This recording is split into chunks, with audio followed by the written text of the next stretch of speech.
So Jordan, defensive improvements, I guess they've been slowly coming, but certainly sped up this past week and saw a lot better. Have you seen that? That's on the brink, and was it better? And if so, why this past week? Yeah, I think it was. It was better. Just execution was way better. Fundamentals, probably fundamentally the best game we've played, and they really, how they block their schemes, and obviously with who they have behind those guys can really get you in with some moving pieces, and they shifted and motion probably a little more than they have seemed like to me from the box. So they can get you. They can get your eyes crossed up, and I thought especially in our front seven, they really kept their eyes where they needed to be. They kept their leverage. Y'all have heard Coach talk about. They really talk about two types of leverage on offense, which is hand leverage, pad leverage. We talk about a third on defense, which is gap leverage, and which is what you see a lot of mistakes sometimes, and a lot of those moving pieces get you crossed up. I thought that was the best we'd played, and then our distribution and our coverage. And our eye control was way better. So just simple things. You got a 45-play game to grade. I'm sure you probably had half the play. You probably had it already done by the time you were in the air. I mean, it's nice to be able to grade a game when you only got to defend 45 plays. Well, with the iPad, you just grade it during the game. So you've already watched it. So you're on Iowa State. You've already watched it 2 or 3 times by the time you get to the end of the game, because you're just, when the offense is out there, you're just watching it. So that's what I feel like. I feel like why do I need to grade it on the plane? I've already graded it twice during the game. So no, it was it does. It makes it easy when you play a game like that. Those are good ones to coach in. Credit to our offense for able to do that and give us that opportunity, but when we needed to get off the field, we got off the field too. So it was good. Has going up into the booth given you a different look on things as far as what you're seeing and how you Coach Brown talked about being removed from the emotion of the side? Yeah, and that's probably the most important thing. I don't think it gives you a different look. I just think it changes how, what the look is and how you approach each play, and you're able, obviously you see more. Not only seeing, actually seeing it, you just kind of see the big picture of things, and you're able to, to probably get your kids in some better positions than you normally would. Just kind of slows down the emotions. Really, it's not necessarily emotion. It's just, there's a lot of things that go on on the sideline. There's a lot of moving pieces, and there's a lot of things where you're 2 and 3 plays ahead, whether that's, defense to special teams, offense to special teams, and there's a lot of moving pieces. And so it just kind of calms things down. I don't say emotional, it just kind of calms it down a little bit. Whether you liked it or not, with the 2-0 record up there, you ain't going nowhere. Yeah, I actually had somebody that was a fan there at the game, and as we were walking down after the game, he was, hey, stay in the box. Plan to. I guess more clinical, right? I mean, you're down there, you see, you don't have the eye contact with the players, obviously. Mm. You're making the calls, but you don't get to see their eyes. Is that? Yeah, honestly, going back, the only reason that I stayed down starting the year was trying to get a feel for the changes that we have in college football with the green dot and the iPad. And so there was, going into it, there was more of a trying to get a bead on operational things, which, quite honestly, what made the ultimate decision for me was there really wasn't a big difference in what it was last year. I really thought about going to the box last year, but now that I'm there, I'll never go back. Just to clarify, was it a decision that did you bring up to Coach Brown that, hey, I'd like to go up in the box now, or did he? Yeah, that's something that I wanted. Like I said, I actually thought about it at times last year.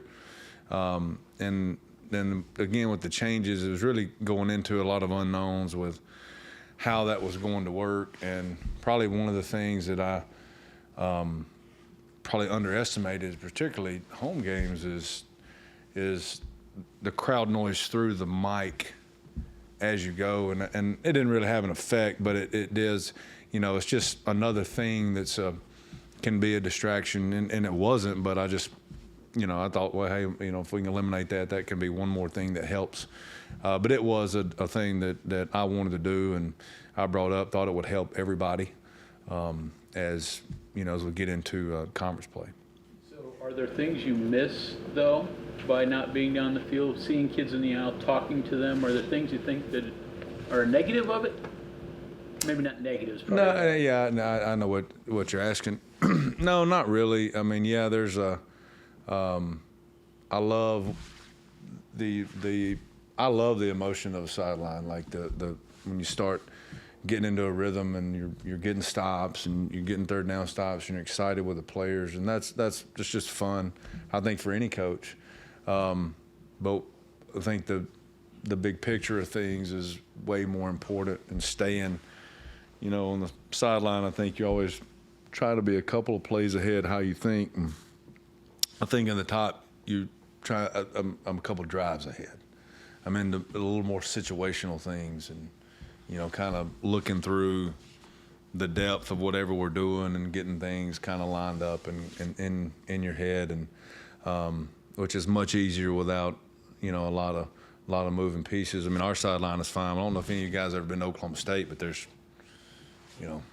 not a lot of room. So glad that was, and it was really hot. It wasn't so much in the press box. Mentioned that they had like a players only meeting after the Pitt game and kind of trying to hold each other accountable, say, hey, we're not playing the standards we're trying to hold ourselves to.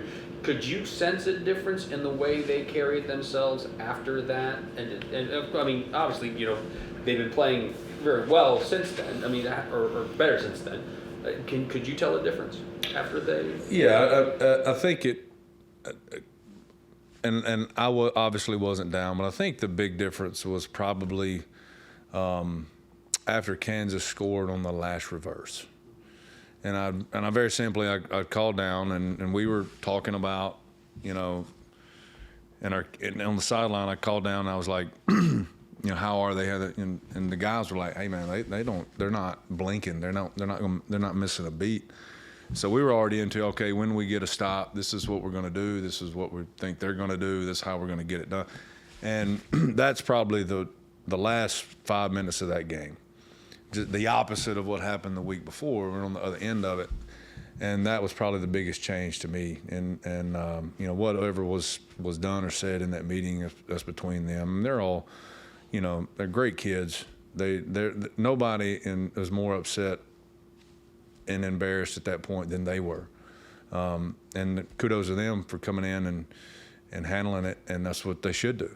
And because when they get out there, they don't have me or Jeff or Shadon or AJ or Vic, they're the ones that are out there. And so, continuous improvement and growth in that, and hopefully it stays that way. I was going to ask, how nice is it when that group of players takes that personal responsibility, and it's not something you have to come in and beat into them. Correct. Or drive into them. They're doing it themselves. Yeah, and we talk about it in all off season, and you trying to get the point. You have a chance when you're player led.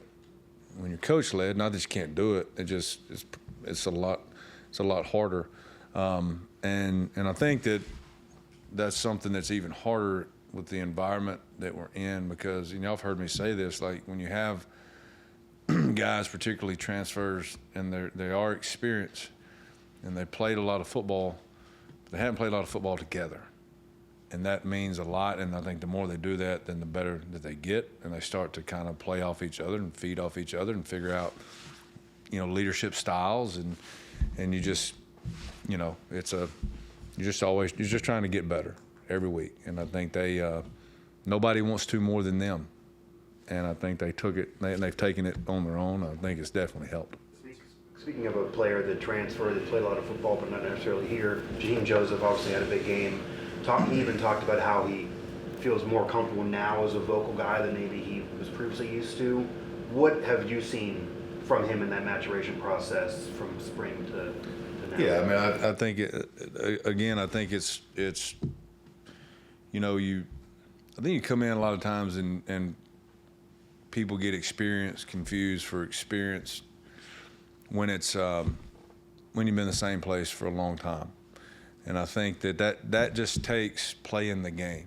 You can practice and scrimmage all you want to, but it's hard to mimic situations that we've been in a scrimmage or in a practice or in an OTA or in a workout or in a film room. It's just hard to, you're never going to be able to do that. And the only way that happens is playing together. And I think that's the more comfortable, the more they do that, obviously, the more comfortable they are, whether that's with the communication piece or just lining up and playing the defense. And so I think that's really, really helped Jaheim. And Jaheim's an extremely smart kid. And so the more that, yeah, I mean, you got to think from their standpoint, right? They've been in one system for that amount of time in a totally different league, seeing a totally different styles of offense. And then now, all of a sudden, here we are, it's something different, even though you played a lot of ball. And the more they play, the better that they are. And I think that's where we're at with Jaheim, and it definitely showed Saturday. Iowa State points of emphasis. I mean, they got 3 ball carriers averaging, I guess, more than 5 yards a carry. A big wide receiver. They got 2 guys getting primarily all their passes. And, of course, Beck, where do you start with them when you have to think about emphasis of stopping them? Well, the first thing is alignment. They make you, they stress you with different formations and shifts and motions, and they always have. They've had a couple different guys in their system, but the systems have pretty much stayed pretty close to the same. They use the tight end as well as anybody in the country, and they really put some pressure on you with all those moving pieces. And not that the play sets are much different from what you see, throughout the league, but how they present it, and it's always a challenge. Use their tight ends well. Use the all of that to help the quarterback, and the quarterback obviously has to execute and be smart and know where to go with it, and which Beck does. So this will be a huge challenge. What do you think, from your perspective, is what's making Beck so effective under center? He's really smart. Just knows where to go with it. I'm not going to say sneaky athletic, because it's not very sneaky. I mean, he's fast, can run, he's athletic, but does a good job extending plays. And I think most quarterbacks in our league are good at that and have been for a long time. But he fits into that offense extremely well. And like I said, I think the smart piece is knowing where and when, particularly. Any team you get at this point in the season that has very, very low sack numbers, not only is it a credit to their front, but it's a lot of times it's a credit to the quarterback and knowing when and where to go with the ball. Jackson, shifty guy. You see any Jaheim White in him? Oh, very similar. Yeah. Jaheim White, very similar to the kid at Pitt. Shifty, can get lost in there and pop right out. Can make one cut moves, get vertical, make another cut and get sideways. That's is always a challenge tackling guys like that. Jordan, some of the stuff you're talking about with Jaheim and just transfers in general is KK. Is that kind of like an example of that, a little bit different, but just find a position for him that actually fits his ability? Maybe it's spirit, maybe it's corner, maybe it's safety, I don't know, but it does take a period of time to settle someone like that in. Yeah, it does. I mean, not that every coverage is different, how it taught from school to school, or whatever it may be, is a lot of times different. I think for him, and for Saturday, he played a lot of corner at Jacksonville State, and I think down underneath coverage allows him to use some of those same skills, playing spear, nickel, whatever you want to call it. Kind of a lot of the same skill sets could show up right there underneath. You may not be playing man, maybe playing zone, but it helps him. We kind of saw during the off week that is something that could help us. And Aubrey got a little banged up, and we really didn't miss a beat with him. So it was a great job by him. And then just what you're coaching or how you're coaching in the secondary? I understand just the familiarity and just reps, right? That gets better. But have you taught things differently, coached things differently that's kept guys around the ball where they're knocking them down, they're just there to make tackles now as opposed to having to run up? It seems like just generally, I don't know, just like more near the ball, more active around it too. Yeah, again, I think it has a lot to do with, you go into a season and you can practice and OTA and scrimmage a lot, but a lot of times you don't know what it is to the game. And I think you go into it always thinking there's certain things that you can do, and there's certain things that you may be better at, and all of a sudden it may not be the case, and you can sit there and complain about it, or you can adjust it and continue to get better and improve, and then maybe find some different spots, some different, not necessarily coverages, but how you're running them, maybe adjust to your personnel. You got to do what they can do. So I think all of that, a combination of all of that has definitely helped. And then there's, the more they play, the better they are. And so that's kind of, not that it's any secret sauce or formula, but that's just reps and getting better and continue to improve and just work. And I think that's kind of been where we're at. Following up on your thoughts about players needing to see things on the field, no matter how many times you see it in other areas. You see a lot of, two backs or one back, one tight, whatever, but you don't see a whole lot of the two tight ends to the degree Iowa State does, and even three at times.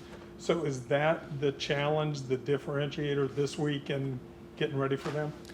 Oh, yeah. I mean, it's, our offense uses, the tight ends in different ways. And, we see 2 and 3 of them. But, I mean, everybody that uses those systems, the presentation's always a little bit different with how they use them. And so you just, you get in a film room, try to get a beat on it. And but it's unique. They've done it for a while now. And there's always wrinkles and things that you're going to see. They're week to week, year to year with them, but they're still a redundant theme of using the tight ends a lot, and so probably more than any other team we face. So it's a huge challenge. Okay, thank you very much. Thank you.